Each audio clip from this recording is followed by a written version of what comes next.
अगर आप भी चाहते हैं कि आरसीएम म्यूजिक के वीडियो सबसे पहले आप तक पहुंचे, तो लाल बटन को दबा के चैनल को सब्सक्राइब जरूर करें और साथ में बेल आइकन को दबाना ना भूलें।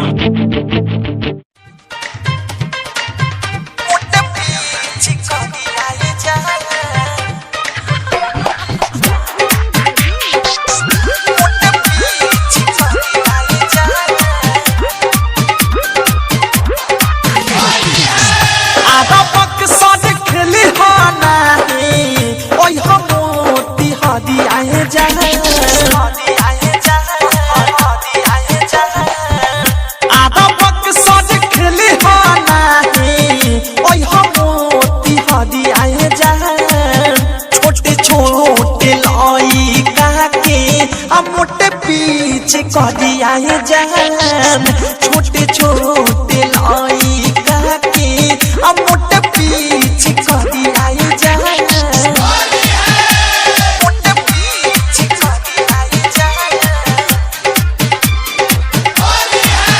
जब डाली तो चोली होई ढीलानु हो, नाही आई याद कोनो ढीलानु हो।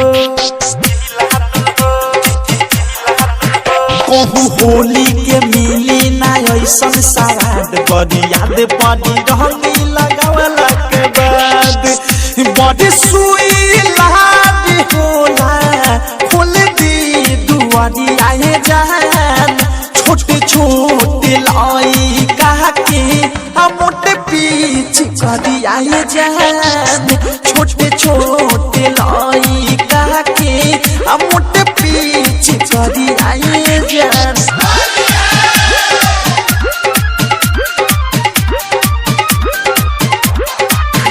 बाकी लूरे बाटे नाही दुखाई गोरी, रंग पानी भीतर जब जाई गोरे। सुनो राइटर राकेश जी से खेली हो होली, फेरू खाती तो नया की नई चोली।